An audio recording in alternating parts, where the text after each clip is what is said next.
Shalom jemaat yang dikasihi Tuhan. Tidak terasa ya, kita sudah masuk di bulan yang akhir di tahun ini selama pandemi. Saya percaya ini semua karena penyertaan Tuhan yang sempurna dalam hidup kita. Ini tiba saatnya kita akan memulai ibadah. Saya mengajak jemaat untuk bangkit berdiri. Kita bawa ucapan syukur kita. Mari kita tundukkan kepala sejenak. Kita berdoa. Tuhan, kami datang dengan hati yang penuh ucapan syukur Tuhan atas setiap penyertaan Engkau sepanjang hidup kami. Kami percaya Tuhan, Engkau hadir di tengah-tengah kami. Engkau yang pimpin ibadah sepanjang hari ini Tuhan, dari awal hingga akhirnya Tuhan. Engkau satukan hati kami Tuhan, dari WL, singer, pemusik semuanya Tuhan, agar bisa membawa jemaat-Mu Tuhan. Kuduskan kami, layakkan kami, agar jemaat-Mu merasakan hadirat-Mu yang kudus ya Tuhan. Sebab kami percaya Tuhan, Engkau peluk erat kami dalam kasih karunia-Mu Tuhan. Sebab Engkau Bapa kami yang di dalam surga, Engkau empunya kuasa, kemuliaan, kerajaan-Mu kekal selamanya. Haleluya Yesus. Haleluya.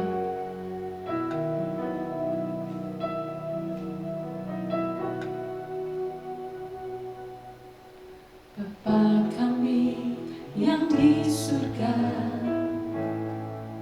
betapa Engkau mulia. Datanglah kerajaan-Mu,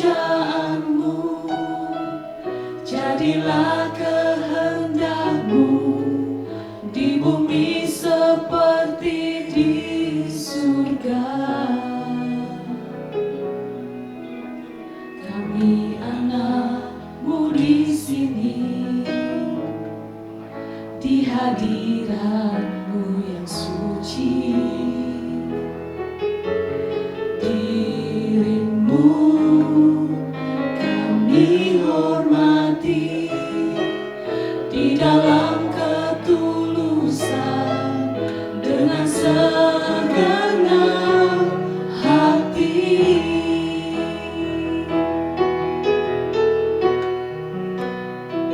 Sebab hanya Engkau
Benar Tuhan, tidak ada pribadi lain yang kami tinggikan di tempat ini. Hanya Engkau, Yesus Kristus, Juru Selamat kami yang hidup. Kami sudah siap memuji dan meninggikan nama Engkau. Mari kita sama-sama katakan, amin. Berikan sorak-sorai buat Tuhan kita. Haleluya. Shalom jemaat yang dikasihi Tuhan. Saya percaya kita sudah datang dengan hati penuh ucapan syukur. Mari kita memberikan nyanyian pujian kita yang terbaik di hadapan Tuhan. Haleluya.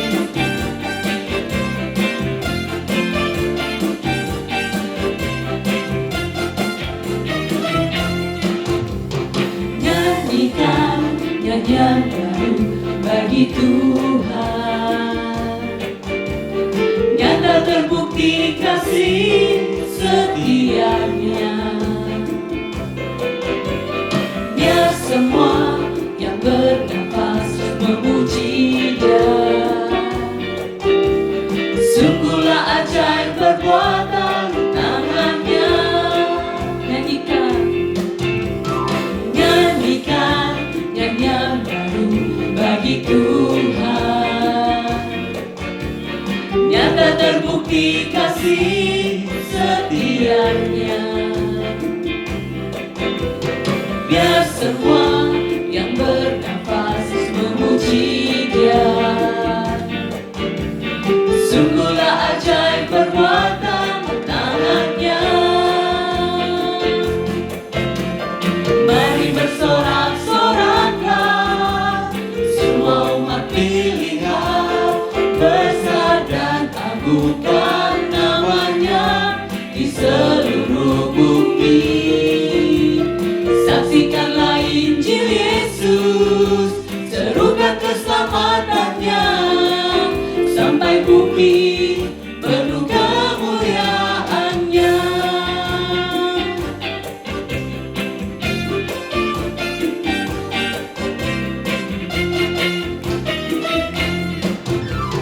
Nyanyikan nyanyian baru bagi Tuhan.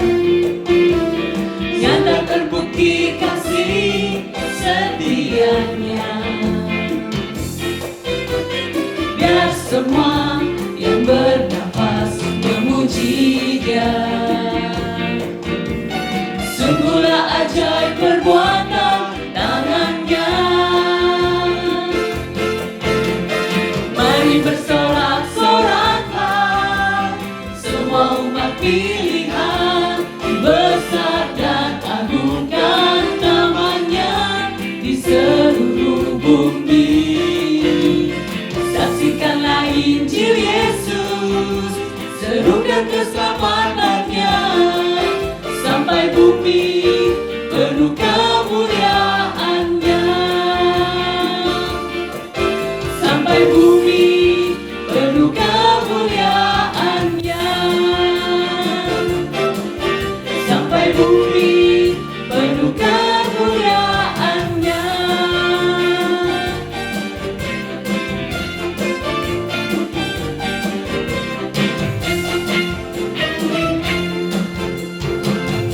Silakan duduk jemaat yang dikasihi Tuhan. Mari kita tenangkan hati kita sebelum kita mendengarkan apa yang ingin Tuhan sampaikan dalam hidup kita.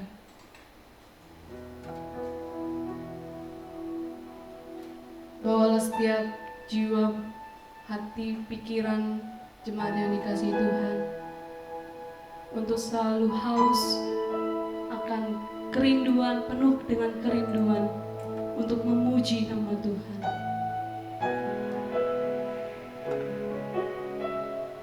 Biar hidup ini semakin cinta dengan Tuhan.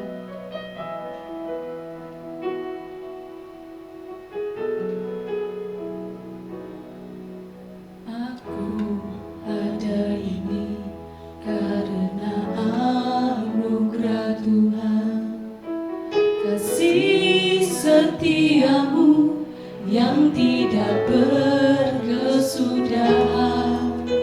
Tetes air mataku, sungguh Kau yang pedulikan, hanya Kau yang mengerti.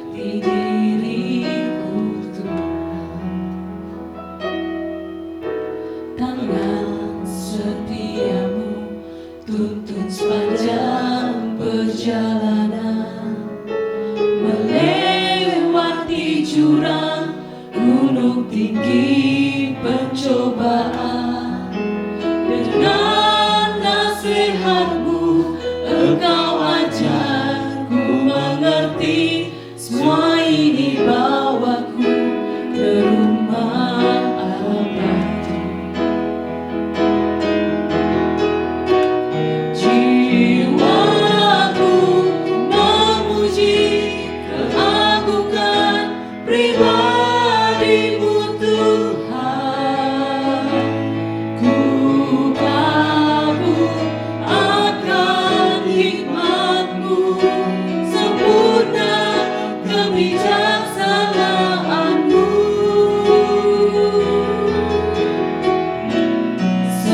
Selalu ku puji dan ku puja, ku sembah Raja-Ku. Sangat ku cinta Kau Tuhan, selamanya ku cinta Kau Tuhan.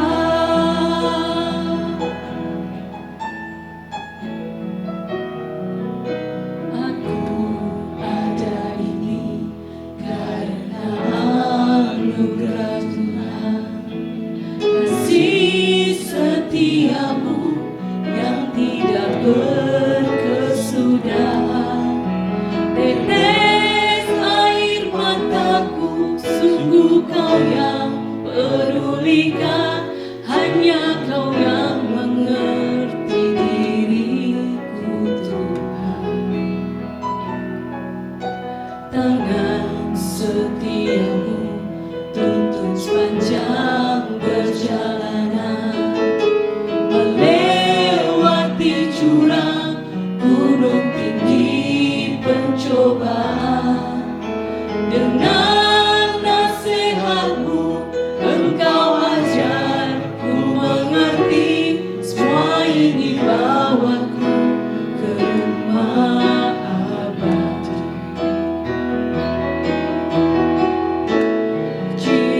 Jiwaku memuji keagungan pribadi-Mu Tuhan.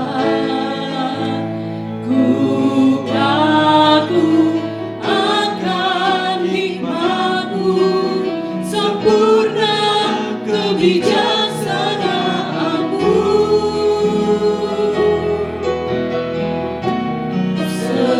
Selalu ku puji dan ku puja, ku sembah Raja-Ku.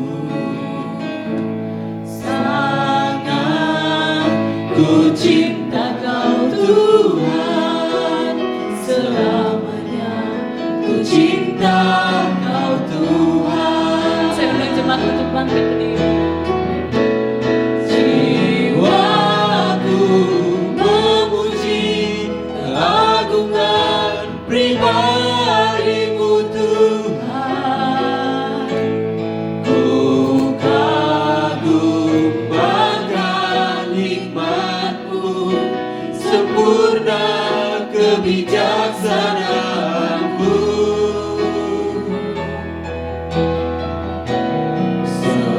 Selalu ku puji dan ku puja, ku sembah Raja-Ku. Sangat ku cinta Kau Tuhan, selamanya ku cinta Kau Tuhan. Sangat ku cinta Kau Tuhan. Sangat ku cinta Kau Tuhan, selamanya ku cinta Kau Tuhan.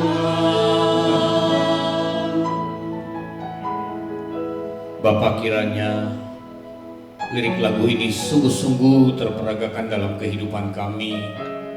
Kami tidak hanya pintar mengatakan kami sangat mencintai Engkau, tetapi kami pun memperagakan itu dalam kehidupan kami sehari-hari. Kami berterima kasih untuk pagi ini Tuhan. Kami boleh kembali berkumpul secara online. Kami telah siap diberkati oleh kebenaran firman-Mu. Tuhan, apabila Kau mendapati kami belum layak, ampunilah kami. Jadikanlah hati kami menjadi tempat yang sungguh layak menerima firman ini. Sebab kami tahu firman ini dapat mengubah kehidupan kami dan nama Tuhan dipermuliakan. Terima kasih Bapa, di dalam nama Tuhan Yesus kami sambut kebenaran firman-Mu. Amin. Silakan duduk Bapak Ibu Saudara. Selamat pagi. Shalom. Bapak Ibu Saudara, di dalam mengajar atau memberitakan firman, kalau kita melihat keempat Injil, Tuhan Yesus seringkali menggunakan beberapa hal secara umum dalam menyampaikan kebenaran firman. Tuhan Yesus sering menggunakan alat peraga. Tuhan Yesus juga sering menggunakan perumpamaan. Ia juga sering menggunakan mukjizat-mukjizat, teguran, peristiwa, dan lain sebagainya. Alat peraga ini bisa anak kecil yang digunakan oleh Tuhan Yesus. Tuhan juga bisa menggunakan orang Samaria, musuh, dan lain sebagainya. Nah, Bapak Ibu Saudara, pada kesempatan hari ini saya mau mengajak kita melihat satu alat peraga yang Tuhan Yesus pernah gunakan dalam memberitakan firman, yaitu garam. Garam identik dengan dapur ya Bapak Ibu. Kalau kita sebut garam itu tidak mungkin kita kebayang kamar tidur utama, tidak mungkin. Kalau ada orang bilang garam lalu kita membayangkan kolam renang, ya nggak mungkin. Tetapi kalau kita dengar kata garam, itu biasanya kalau di rumah itu garam itu letaknya adanya di dapur. Garam identik dengan masakan. Garam identik dengan rasa asin. Garam juga identik dengan, kalau orang yang sudah usia 55 ke atas, identik dengan tekanan darah tinggi. Itu garam Bapak Ibu Saudara. Di dalam setiap menu masakan, tentu unsur kimia yang satu ini tidak boleh tidak ada. Garam itu merupakan hal yang paling penting. Anda bayangkan satu kuali masakan, kalau tidak ada garam maka tidak enaklah dia, maka hambarlah dia. Jadi garam itu tidak mungkin tidak dimasukkan di dalam satu masakan. Kecuali ini masakan khusus buat orang yang terkena tekanan darah tinggi, dia makan memang semuanya serba tawar, tapi kita bicara secara umum. Dan garam itu tidak bisa tidak dicampurkan, dia harus dicampur. Dan garam tidak bisa diganti oleh unsur kimia apapun. Ini ajaib Bapak Ibu Saudara, nanti kita akan lihat lebih detail. Unsur kimia garam, nama kimia garam itu natrium klorida atau NaCl. Kalau bahasa kimianya itu NaCl, tapi kalau kita bahasa umumnya itu garam atau natrium klorida, NaCl. Garam tidak boleh diberikan terlalu banyak, dan garam juga tidak boleh terlalu sedikit, apalagi tidak ada. Garam itu takarannya harus pas. Garam tidak boleh tidak dimasukkan, tidak boleh tidak hadir. Garam itu harus ada. Dan garam itu mutlak harus dihadirkan dalam setiap masakan. Dan garam harus dicampur dalam setiap masakan dengan takaran yang pas. Baru masakan itu menjadi enak untuk dimakan, untuk dinikmati. Nah, berikut ini ada beberapa fungsi garam yang kita sudah ketahui. Saya remind saja, garam itu bisa untuk mengawetkan. Dia juga bisa untuk membusukkan sesuatu. Garam itu fungsi utamanya untuk membuat masakan menjadi enak. Garam itu bisa jadi obat juga. Kalau panas dalam atau sakit gigi, kalau zaman dulu kumur air garam. Nah, bisa jadi obat garam. Garam juga bisa menghilangkan atau mengusir bau. Mengusir setan bisa. Mengusir ular juga bisa. Dulu waktu saya masih SD, kalau camping, orang tua saya bekalin saya garam. Ditabur di sekitar tenda supaya ular takut katanya. Begitu. Kalau rekan-rekan atau sahabat kita di Katolik, garam digunakan juga untuk membaptis. Kalau air baptisannya dipercik itu di bawahnya ada garam. Dikasih garam. Garam bisa untuk membaptis Bapak Ibu. Garam itu bisa buang panas. Untuk buang panas, saya sering di rumah kalau malam hari makan buah pepaya, saya minta ditaruh garam. Dulu waktu dulu bukan hobi, tapi pernah berapa kali minum minuman bersoda dicampur garam. Katanya buat buang panas, katanya. Garam juga bisa dipakai buat buang sial. Ini benar. Anda kalau jangan Anda. Kalau orang lain berurusan dengan dukun itu ada garamnya. Bisa buang sial juga, katanya begitu Bapak Ibu Saudara. Intinya garam itu tidak bisa lepas dari kehidupan manusia. Garam tidak bisa lepas dari kehidupan manusia. Nah, menurut sebuah institut di Amerika, Salt Institute di Amerika, mereka telah menemukan ada lebih dari 14.000 fungsi dan kegunaan garam yang sudah diidentifikasi oleh manusia. Tentu masih ada fungsi-fungsi yang lain, 14.000. Tentu pada kesempatan ini kita tidak mungkin bahas satu persatu. Kita bisa pulang 3 minggu lagi kalau 14.000 kita bahas Bapak Ibu Saudara. Nah, menurut hasil survei di Amerika ini, setiap orang Amerika, ini manusia normal, berusia kira-kira 70 sampai 75 tahun. Jadi satu orang di Amerika sesuai dengan survei ini, kalau matinya umur 70 sampai 75 tahun. Jadi orang itu mengkonsumsi garam itu lebih dari 1,3 ton. Kebayang nggak Bapak Ibu? 1,3 ton itu kalau Anda ke toko material lihat semen satu sak 25 kilo, itu kira-kira ada 52 sak semen garam yang dikonsumsi oleh satu orang normal di Amerika. Kalau di Indonesia mungkin lebih sedikit, karena di Amerika semua serba keju. Nah, keju itu ada garamnya.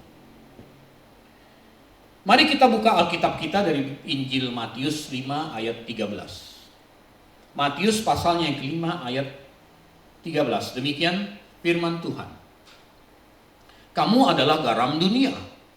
Jika garam itu menjadi tawar, dengan apakah ia diasinkan? Tidak ada lagi gunanya selain dibuang dan diinjak orang. Demikian firman Tuhan. Bapak Ibu Saudara, garam di Israel memang berbeda dengan garam secara umum yang kita temui di sekitar kita. Ini prinsip dulu. Garam di Israel itu memang beda. Di Israel garam bisa menjadi tawar oleh proses kimia. Nah, ketika garam berubah rasa menjadi tawar, maka dia tidak ada lagi fungsinya, habis. Itulah sebabnya kalau garam oleh proses kimia, mungkin kesalahan penyimpanan, kelembapan yang tinggi atau apa proses kimia, garam itu bisa kehilangan ciri khasnya. Kalau dia tidak asin, dia sudah tidak layak menyandang predikat garam, karena fungsi garam adalah mengasinkan. Kalau dia sudah menjadi tawar, dia dibuang di pinggir jalan seperti pasir berwarna putih. Anda kalau pergi ke pantai, Anda lihat ada pasir putih, nah itulah gambarannya garam yang sudah menjadi tawar.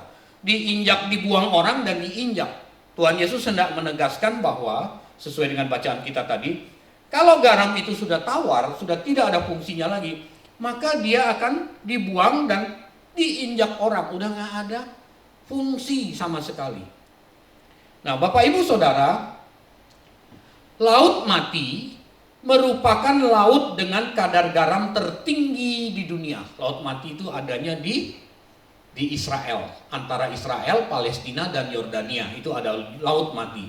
Nah, kadar garam yang terdapat di Laut Mati itu adalah merupakan laut yang memiliki kadar garam yang paling tinggi di dunia. Laut Mati ini berada pada kedalaman 417,5 meter atau 1.300 kaki di bawah permukaan laut. Dan ini merupakan titik terendah bumi. Laut Mati itu titik terendah permukaan bumi. Di Laut Mati ini memang tidak ada bentuk kehidupan yang dapat bertahan di dalam air garam. Laut Mati ini memiliki kandungan garam yang paling tinggi, yaitu sekitar 32%. Kalau laut-laut pada umumnya, kalau Anda ke Ancol lihat laut, itu rata-rata kadar garamnya cuma 3%. Kalau di Laut Mati 32%. Berarti 10 kali lipat lebih. Itulah sebabnya orang kalau Kalau ke situ berenang bisa ngapung. Nah, sejak dulu, ini fakta sejarah Bapak Ibu Saudara, sejak dulu material atau lumpur yang terdapat di Laut Mati diketahui mempunyai efek untuk mempercantik kulit atau memperindah kulit. Dengan mengoleskan lumpur yang ada di Laut Mati, jangan lumpur yang di got seberang Bapak Ibu, Anda tambah rusak nanti. Lumpur yang ada di Laut Mati itu, yang kadar garamnya tinggi itu, dioleskan ke kulit, maka mineral yang terkandung di dalamnya terbukti dapat meregenerasi atau memperbaiki atau meremajakan kulit, lalu melancarkan sirkulasi darah dan dapat membantu kesehatan kulit. Dan ini memang sudah terbukti. Itulah sebabnya Anda yang pernah ke Israel, ikut tur berenang, orang kadang-kadang mengoleskan tubuhnya dengan lumpur lalu berjemur gitu. Memang ada khasiatnya. Fungsi lumpur asin pada Laut Mati yang bisa mempercantik kulit ini sudah lama diketahui. Fakta sejarah membuktikan bahwa Raja Salomo pernah ke situ, memanfaatkan lumpur dari Laut Mati ini. Cleopatra juga tercatat pernah memanfaatkan lumpur di Laut Mati ini, dan Raja Herodes Agung pun pernah ke sana untuk memperoleh khasiat atau meremajakan kulitnya. Cuman sekali lagi saya katakan, ini musim hujan dan musim banjir bandang. Anda jangan coba-coba habis dengar khotbah saya lalu begitu ada banjir bandang, ada lumpur, Anda ambil, Anda oleskan di muka Anda. Pasti rusak kalau mau pergi ke Israel gitu. Nah, oleh proses kimiawi, garam di Israel dapat berubah menjadi tawar. Kalau dia sudah tawar, dia jadi seperti pasir. Pasir biasanya ada di pinggir jalan, dan orang yang lewat akan menginjak pasir itu. Jadi Tuhan Yesus berkata, kalau garam sudah tawar, sudah tidak ada gunanya lagi. Kamu adalah garam dunia.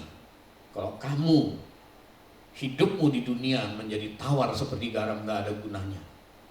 Itulah sebabnya jangan sampai orang percaya menjadi tawar. Tawar seperti apa? Tidak asin seperti apa? Ini bukan bicara soal tawar hati, Bapak Ibu Saudara. Garam sangat penting bagi kehidupan manusia. Bahkan garam tidak mungkin bisa dipisahkan dari kehidupan kita. Garam itu tidak mungkin bisa dipisahkan dari kehidupan manusia. Ada orang minum kopi pakai garam? Ada. Saking dia mencintai garam mungkin gitu. Tuhan Yesus mengingatkan agar orang percaya, agar kita tidak seperti garam yang menjadi tawar, yang akhirnya tidak lagi ada gunanya, dan tidak berguna bagi diri sendiri, dan tidak berguna bagi sesama. Yesus mengajar bahwa orang percaya atau kita harus memiliki kualitas seperti garam, yang kualitasnya itu multifungsi. 14.000 jenis fungsi garam yang sudah ditemukan oleh manusia. Itu saya browsing beberapa tahun yang lalu. Mungkin sekarang sudah bertambah jumlah fungsi garam.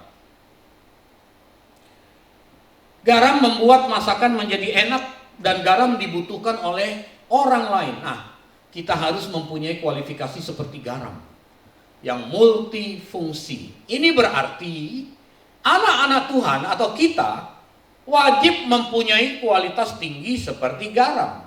Itulah sebabnya kita harus mengembangkan setiap potensi ilahi yang ada pada diri kita.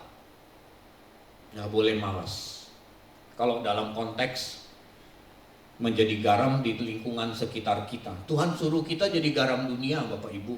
Bukan hanya jadi garam mengasinkan diri kita sendiri, tetapi jadi garam dunia, membawa arti untuk dunia, bukan hanya untuk diri kita sendiri. Itu sebabnya kita tidak boleh malas.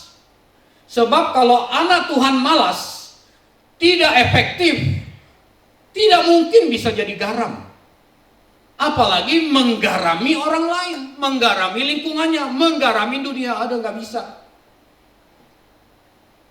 Orang kalau malas sekolah, ini udah alamat buruk, Bapak Ibu Saudara. Walaupun tidak mutlak, tapi secara umum.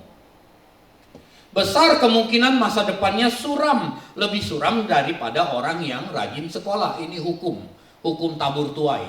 Tapi ini secara umum, tidak mutlak begitu. Ada juga orang yang malas sekolah tapi beda gitu ya, tapi ini secara umum. Karena berlaku hukum tabur tuai. Kalau dia malas belajar, dia bodoh ilmu. Orang lain belajar, dia bolos. Orang lain mengerti, dia tidak mengerti. Orang lain memanfaatkan kesempatan dengan baik, dia tidak. Sehingga dia tidak bisa jadi sarjana atau dia tidak lulus atau drop out dari kuliah. Dipastikan dia akan lebih sulit mendapatkan pekerjaan dibanding dengan orang yang lulus kuliah, nilai baik, menguasai berbagai macam bidang ilmu, pasti. Ini contoh misalnya kedokteran gitu. Si A dan si B sama-sama kuliah di kedokteran. Si A rajin, si B malas. Nanti kalau sudah sama-sama selesai, sama-sama cari pekerjaan, si A lebih diminati. Ini udah hukum Bapak Ibu Saudara, ketimbang si B. Wah, bahaya ini kalau dokter tidak mengerti dengan baik ilmu yang dia pelajari. Bahaya. Nah, orang-orang yang tidak mengembangkan potensi ilahinya secara maksimal tentu harus bersaing di marketplace dengan lulusan-lulusan yang memanfaatkan potensi ilahinya dengan baik. Nah, dia harus bersaing. Sementara lapangan pekerjaan terbatas. Makanya hukum tabur tuai berlaku. Belum lagi dia harus bersaing melawan orang yang sudah punya pengalaman kerja. Ini sama-sama lulusan aja banyak. Setiap tahun berapa ribu sarjana yang lulus. Sementara lapangan pekerjaan terbatas. Belum lagi dia harus bersaing melawan orang-orang yang sudah punya pengalaman kerja, pintar pula, lalu bekerja. Nah, orang-orang semacam ini, orang-orang yang tidak mengembangkan potensi ilahinya, besar kemungkinan akan menjadi pengangguran tanpa hasil, tanpa berpenghasilan. Nah, orang-orang seperti ini kalau tidak punya keterampilan, maka dia akan menjadi beban bagi orang lain. Kalau dia menjadi beban bagi orang lain, tidak mungkin dia bisa menjadi garam bagi lingkungan di sekitarnya. Bagi dirinya saja tidak, apalagi bagi lingkungan sekitarnya. Apalagi amanat agung Tuhan Yesus, jadilah garam dunia. Bapak Ibu Saudara, sejatinya kita harus menemukan potensi yang Tuhan berikan kepada kita dan kita harus optimal di situ. Wah Pak, potensi saya apa ya? Kita harus temukan masing-masing. Setiap orang pasti beda-beda, Bapak Ibu Saudara. Dan kalau kita menemukan potensi itu, kita harus optimalkan potensi itu. Misalnya, Anda nggak cocok ya Pak untuk belajar sampai jelimet-jelimet, saya nggak cocok Pak gitu. Kalau Anda nggak cocok belajar jelimet-jelimet, berarti kemungkinan besar Anda tidak cocok jadi dokter. Pak, saya suka yang simple-simple. Oh, mungkin Anda cocok bidang apa gitu. Harus ditemukan potensi ini. Harus ditemukan. Sehingga ketika Anda mengetahui hal itu, lalu Anda bisa mengoptimalkan sebaik mungkin potensi itu agar dia berhasil guna menjadi sarana atau menjadi alat atau menjadi garam dalam hal ini dalam hidup kita untuk menggarami lingkungan kita dan menjadi garam dunia. Ini bidang pekerjaan Bapak Ibu Saudara. Itulah sebabnya kita harus punya badan yang sehat, tidak gampang sakit. Orang yang pola makannya diatur dengan baik dengan orang yang makannya sembrono, ini pasti ketahanan daya tahan tubuhnya lebih baik orang yang makannya diatur dengan baik, nutrisinya berapa, asupannya berapa, tidak berlebihan, dibandingkan dengan orang yang begitu makanan kesukaannya itu terus yang dipesan, makan sebanyak-banyaknya, habis makan ngantuk tidur gitu. Beda Bapak Ibu Saudara. Nah, harusnya kita punya tubuh yang sehat. Harusnya kita punya karir yang baik. Harusnya kita sekolah setinggi-tingginya. Dan harusnya kita punya karakter baik. Supaya semua itu dapat menjadi sarana yang efektif untuk menggarami lingkungan kita. Baru kita melakukan amanat Tuhan Yesus, jadilah garam dunia. karirmu, kesehatanmu, uangmu, kesuksesanmu, pangkatmu, gelarmu. Itu semua adalah sarana supaya kita menggarami dunia. Sebab apabila seorang tidak punya karir yang jelas, maka sulit bagi dirinya untuk efektif. Walaupun saya sudah katakan ini tidak mutlak Bapak Ibu Saudara. Tetapi di sini berlaku hukum tabur tuai. Apa yang ditabur orang itu juga yang dituainya. Masa muda malas sekolah, masa tua pasti susah mencari pekerjaan. Walaupun tidak mutlak. Kalau sarana-sarana ini rusak, kesehatan yang tadi itu, karir kita juga rusak, gara-gara kecerobohan, gara-gara kebodohan, tubuh kita juga jadi sakit-sakitan, gara-gara tidak aware kepada kesehatan. Kalau ini jadi rusak atau tidak berfungsi, maka garam menjadi tawar. Kalau garam menjadi tawar, dia tidak bisa efektif menggarami, sebab dia sendiri tawar. Nah, Bapak Ibu Saudara, ketika saya nyusun khotbah ini, saya teringat kepada seorang teman. Bukan bermaksud untuk mencela seseorang. Dulu waktu masih kuliah, tentu di luar kota Jakarta ya, bukan di Jakarta. Zaman itu kami masih naik motor, anak-anak kuliahan. Kalau zaman sekarang kuliah rata-rata udah bawa mobil. Tapi zaman itu kita masih naik motor. Ada seorang teman di dalam kelas, anak seorang pengusaha, wajahnya ganteng, tubuhnya bagus, duitnya banyak. Orang lain naik motor, dia naik mobil. Waktu zaman itu mobil itu sangat terkenal di televisi iklannya. Dari Jakarta ke Bali cuma 44.000. Nah, Anda tahu pasti mobil apa itu. Kalau Anda masih tahu berarti Anda udah tua sekarang gitu. Wah, dia itu menjadi sebuah ukuran kesuksesan. Kita itu berlomba-lomba pingin seperti dia gitu. Wah, dia menjadi pria idaman. Pacarnya cantik gitu. Saya juga waktu itu berpikir, wah kalau aku bisa seperti dia sempurnalah hidup. Kita pingin seperti dia. Selesai kuliah saya pindah ke Pulau Jawa. Terus selama beberapa puluh tahun kemudian saya pulang ke daerah saya.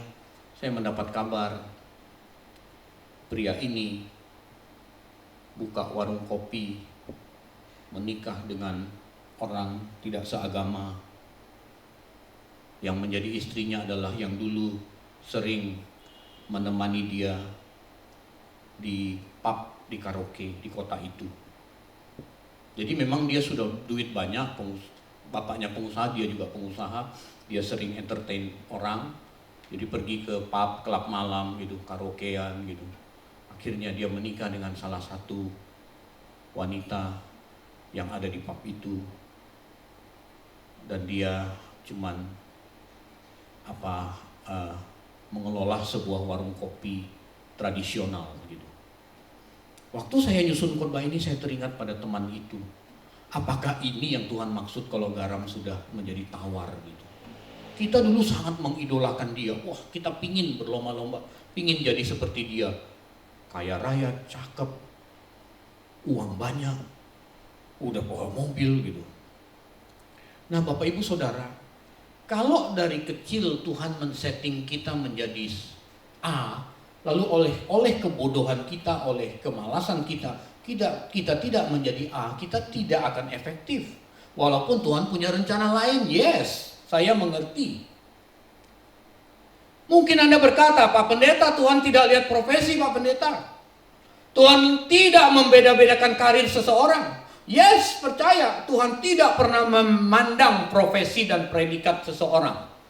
Tetapi kalau Tuhan men-setting Anda harus jadi direktur oleh limpahnya fasilitas orang tua yang orang tuamu menyediakan, tetapi oleh kebodohan dan kemalasanmu Anda tidak jadi direktur, Anda malah jadi pengangguran. Tentu lebih efektif menjadi fungsi garam seorang direktur daripada seorang pengangguran. Jadi kita harus pertanyakan sebenarnya Tuhan setting kita hidup dalam hidup ini jadi apa? Disitulah kita bertaruh mati-matian, kita mengembangkan potensi ilahi kita. Memang saya mengerti tidak semua orang jadi direktur, yes. Tapi kalau Tuhan menempatkan engkau menjadi sesuatu di tempat tertentu, optimallah di situ. Tuhan menempatkan Anda jadi dokter, jadilah dokter yang optimal menolong orang, bukan dokter yang komersil. Harusnya ada sekali datang sembuh, dibikin 3 kali datang gitu. Ada Pak dokter begitu? Ada. Udah tahu sakitnya. Kalau zaman dulu, saya dulu tuh ya waktu masih kecil, masih SD, didera kemiskinan yang hebat. Kalau sakit itu nggak pernah ke dokter karena memang bukan apa, karena nggak punya duit. Kita datang ke Pak Mantri. Pak Mantri itu obatnya cuma jenis itu aja, suntik selesai gitu. Kalau sekarang ke dokter, alat-alat itu kayaknya harus dipakai semua deh, tes ini, tes itu, tes mana, tes itu. Oh saya nggak menyalahkan dokter ya, maaf ya, bukan. Tapi ini kan kemajuan ilmu teknologi. Kalau dulu kita tanya dokter, dok saya sakit apa, betul? Kalau sekarang dokter yang nanya kita sakit apa kamu gitu, dibalik gitu. Nah Bapak Ibu Saudara, kalau Tuhan menempatkan Anda, potensi Anda menjadi birokrat misalnya, menjadi menteri gitu, jangan korupsi. Jadilah menteri, jadilah garam di tempatmu gitu. Ini contoh soal Bapak Ibu Saudara. Kalau potensi yang Tuhan berikan kepada kita adalah potensi untuk menjadi terpelajar, kita harus menguasai bidang ilmu itu. Dan kita wajib dan harus mengembangkan potensi ini supaya kita menjadi efektif. Nah itulah menjadi garam dunia. Wah Tuhan menghendaki si A jadi guru, jadi dosen. Kuasai bidang ilmu itu, pelajari. Sekarang internet begitu dibuka, limpah sekali informasi. Kuasai sebisa mungkin. Jadilah efektif di situ, jadilah garam dunia. Kalau Tuhan berkata, pergilah, beritakanlah Injil sampai ke ujung bumi. Lalu karena Anda malas, Anda tidak belajar sungguh-sungguh, lalu hidup sembrono, Anda tidak menjalankan amanat agung ini. Jadi tawar itu garam, Bapak Ibu Saudara. Injil tidak diberitakan, Anda jadi tidak berguna, menjadi garam yang dibuang di pinggir jalan dan diinjak orang. Bapak Ibu Saudara, sebagai anak-anak Tuhan, kita harus membawa dampak positif bagi lingkungan kita. Itu baru garam namanya. Menjadi garam dunia artinya punya tanggung jawab untuk merubah dunia menjadi lebih baik. Itu jadi garam dunia. Bukan hanya merubah diri sendiri saja. Ingat baik-baik ini. Menjadi garam dunia adalah bertanggung jawab merubah dunia di sekitar kita menjadi lebih baik. Bukan hanya merubah diri kita sendiri. Salah satu sifat garam adalah garam itu bisa mempengaruhi, tetapi garam tidak bisa dipengaruhi. Ini luar biasa loh Bapak Ibu. Kan tadinya saya berpikir mengapa Tuhan memakai alat peraga garam, mengapa Tuhan nggak pakai alat peraga yang lain, jadilah gula dunia gitu. Kok garam gitu? Ternyata garam itu tak tergantikan. Kalau gula, ada gula buatan. Apakah ada garam buatan? Tidak ada. Garam itu punya sifat dia bisa mempengaruhi, tetapi dia tidak bisa dipengaruhi. Ini ajaib. Kalau hidupmu masih bisa dipengaruhi oleh dunia di sekitarmu, berarti engkau belum menjadi garam bagi lingkungan di sekitarmu. Bila kehidupan kita masih bisa dipengaruhi oleh situasi dunia di sekitar kita, bila kehidupan kita masih bisa dipengaruhi oleh gemerlap dunia, nikmatnya barang-barang duniawi, belum bisa jadi garam. Lihat orang punya tas baru, kepingin. Lihat orang menikah, padahal kamu belum waktunya, kepingin gitu. Lihat orang liburan, padahal kamu belum tentu liburan, kepingin. Itu masih bisa dipengaruhi oleh dunia di sekitarmu. Belum bisa jadi garam.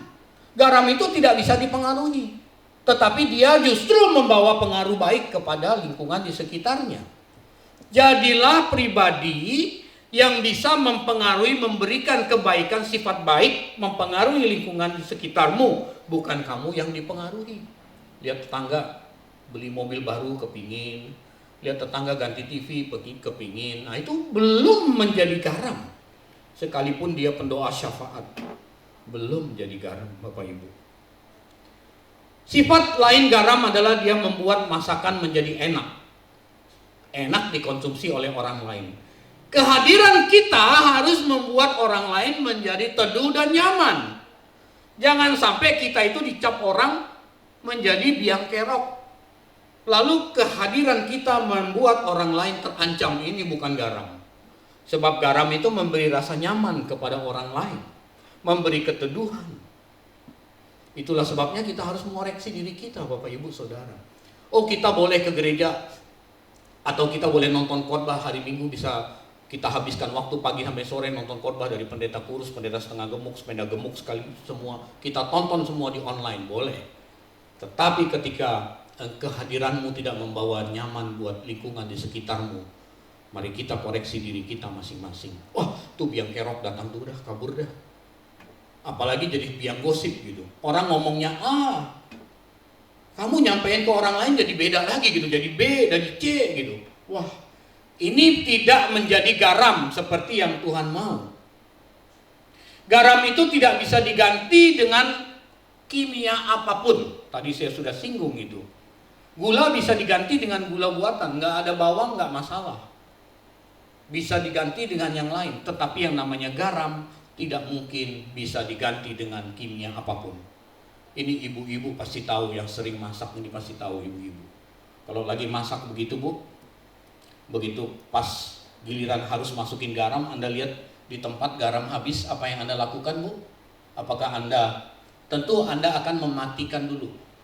Lalu Anda suruh anakmu atau apa beli garam dulu ke warung terdekat, itu pasti. Atau ambil stok garam di mana, di rumah atau di mana. Garam itu nggak bisa diganti dengan kimia lain. Coba bayangkan Bu, lagi masak Bu, pas giliran mau ambil garam, lihat kosong. Terus Anda lihat di ruang tengah, suamimu lagi tidur. Wah, mumpung dia nggak lihat nih, terus ambil ini, buas kasih kanan kiri. Apa garam, apa masakan itu bisa jadi enak? Nggak bisa, Bapak Ibu. Garam itu nggak bisa diganti oleh apapun. Itulah sebabnya kehadiran kita dalam komunitas kita, di dalam lingkungan kita, harus ada kekhususan. Kok rasanya si ini udah nggak nongol ya? Orang tuh ngangenin nyari gitu. Ah, itu garam. Jangan, wah ini tappingan khotbah hilang nih, gimana? Udahlah nggak apa-apa, gantiin orang lain. Ah, hati-hati itu. Udah nggak jadi garam kayak gitu. Orang ngangenin, Pak. Ini tappingan khotbah lagi hilang Pak, bisa tolong nggak? Ah, itu jadi garam tuh Bapak Ibu Saudara. Jangan sampai gerejanya bilang, oh nggak apa-apa, udah biar gue yang gantiin aja gitu. Korbannya nggak menarik kok, aduh ngantuk gitu. Bapak Ibu Saudara, kita setiap pribadi itu unik. Maka temukan keunikan kita dan kekhususan kita, kekasan kita itu. Sehingga kalau kita nggak hadir, orang kangen. Jangan sampai begitu kita hadir, orang bubar. Ini bahaya Bapak Ibu Saudara. Ini sifat garam. Sebenarnya kelihatannya sederhana, tapi kalau kita renungkan lebih dalam, luar biasa. Bapak Ibu Saudara, sifat garam yang lain, garam itu punya pH netral. pH itu tingkat asam atau tingkat basa. Kalau dia tinggi, kalau dia plus, kalau nggak salah 7 ya, batasnya netral 7. Kalau dia 7 ke atas itu dia asam. Kalau dia 7 ke bawah itu dia basa. Sifat garam itu pH-nya netral, tidak asam, tidak basah. Jadi orang percaya itu harus menjadi orang yang netral kalau menangani masalah orang lain. Jadilah pribadi yang netral, bukannya manas-manasin gitu, bukannya menjadi biang kerok. Jadilah penengah yang baik seperti garam, dia punya pH yang netral. Dia menjadi pendamai. Dia menjadi konselor yang baik. Kalau orang bermasalah, Anda dimintai menjadi konselor, Anda jadilah konselor yang netral. Jangan mentang-mentang ini teman saya, itu saya nggak terlalu kenal, loh dibelain. Jadilah netral seperti garam memiliki pH netral. Jangan malah membuat suasana semakin keruh. Justru pagar makan tanaman. Wah, ini bahaya Bapak Ibu Saudara.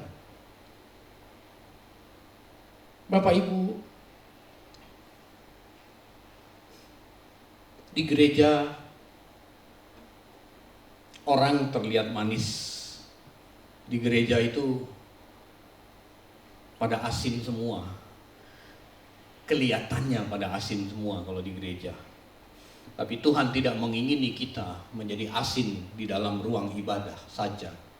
Tuhan mau kita menjadi asin di luar sana, memberi pengaruh positif kepada lingkungan sekitar kita, membawa damai, menjadi netral. Kalau orang bermasalah, kita menjadi penengah yang netral. Tuhan ingin pribadi kita, setiap pribadi kita menjadi pribadi yang tak tergantikan. Orang mencari, kalau ibu itu mana ya, kok udah lama 2 minggu nggak nongol, nih kangen, diteleponin gitu. Itu benar. Karena apa? Karena orang merasa tak tergantikan. Jangan sampai Anda begini, ibu itu kok nggak hadir ya, aduh. Ditelepon, bu kok nggak hadir 2 minggu, ini perpuluhannya masih belum bayar loh bu. Wah, rusak ini. Bukan, jangan karena itu. Jadilah pribadi yang benar-benar tak tergantikan. Saya senang nih, waktu saya mendalami garam ini, saya senang sekali Bapak Ibu Saudara. Kan Tuhan berkata jadilah terang dunia dan jadilah garam dunia. Di mana-mana paling sering itu jadi terang dan garam, terang dan garam. Garam itu mengasinkan, yes, tapi garam itu harus pas takarannya. Kalau terlalu asin rusak, itu masakan jadi tidak enak. Sesuatu yang terlalu tentu tidak enak. Bapak Ibu Saudara, Tuhan mau setiap pribadi kita menjadi memiliki fungsi garam. Ini kan ada banyak sekali fungsi garam. Saya ambil yang pokok-pokoknya saja. Garam itu bisa dijadikan obat. Bapak Ibu Saudara, ketika sesama membutuhkan pertolongan kita, maka hendaknya kita menjadi fungsi garam, mengobati luka orang. Orang membutuhkan pertolongan, mengobati kelaparan orang. Itu garam juga Bapak Ibu Saudara. Orang lagi susah tengah pandemik begini, kita mengadakan bakti sosial, berbagi. Itu juga fungsi garam. Asal itu benar-benar tulus. Jangan hanya untuk difoto, diposting di sosial media saja, supaya makin naiklah followernya. Itu salah Bapak Ibu Saudara. Jadi Tuhan sungguh ingin setiap pribadi kita memiliki sifat garam. Kita membuat lingkungan di sekitar kita menjadi nyaman.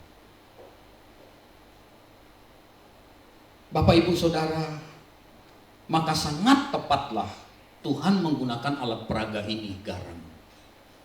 Kok nggak merica ya gitu? Kok nggak gula? Tadi saya sudah jelasin, merica, gula bisa diganti dengan unsur-unsur kimia yang lain.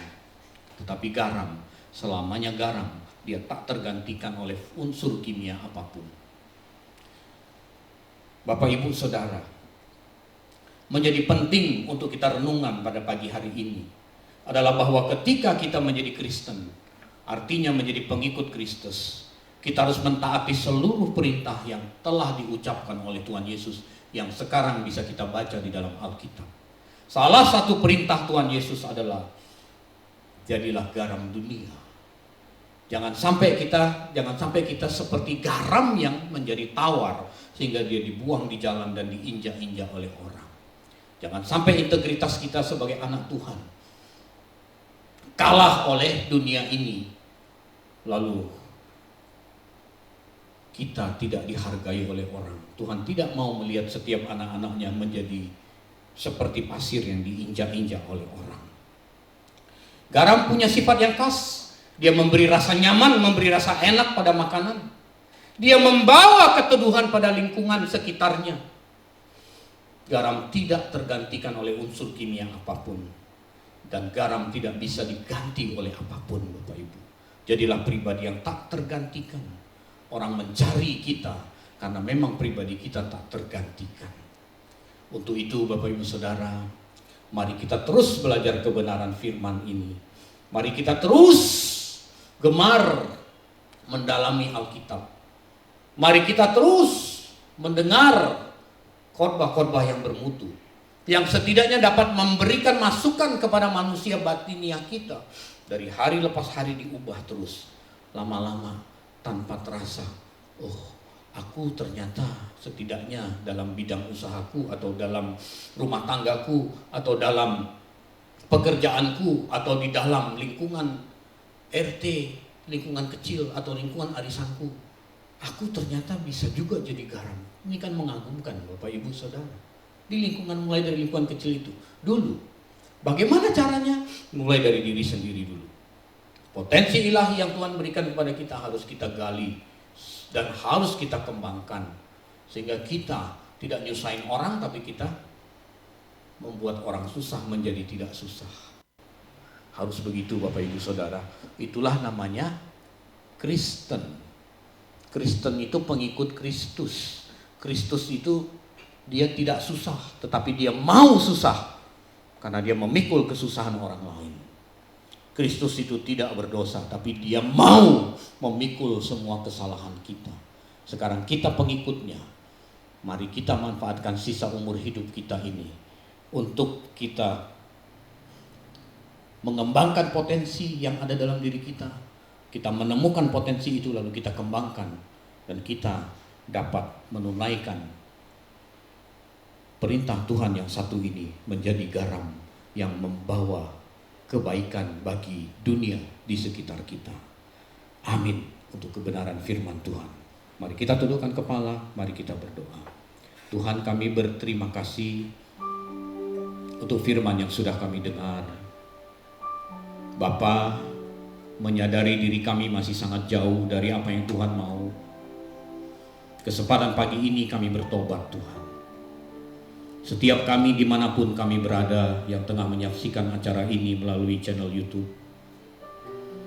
kami menundukkan kepala kami merenungkan kehidupan kekristenan kami selama ini. Tuhan, kalau hari-hari yang sudah kami lewati, kami belum menjadi fungsi garam.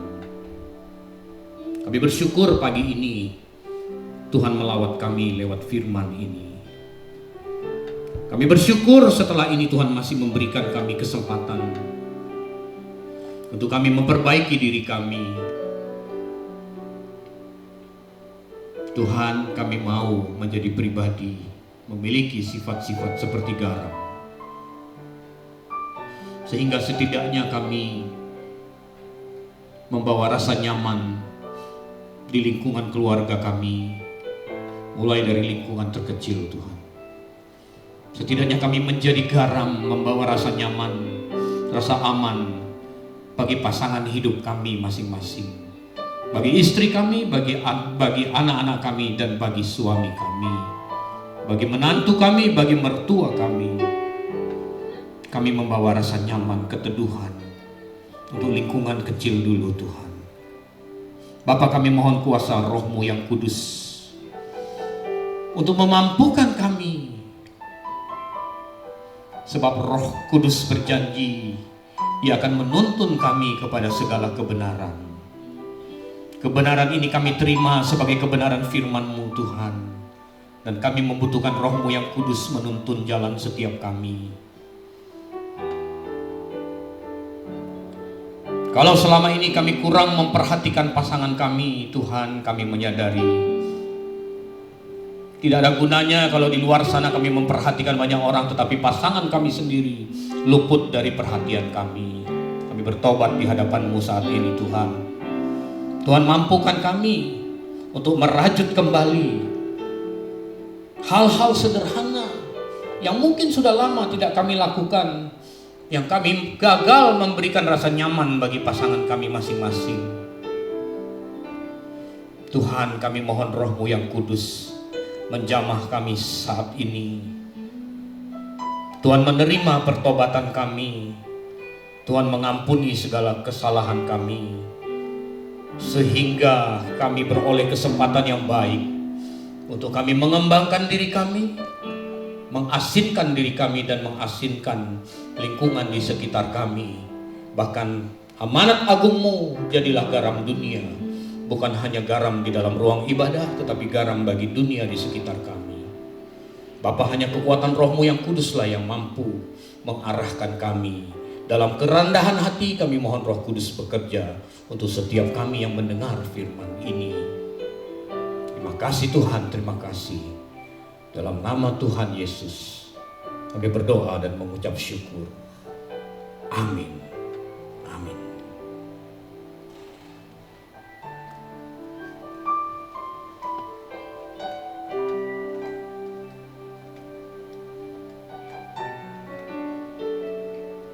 Saya percaya kita semua diberkati oleh Tuhan.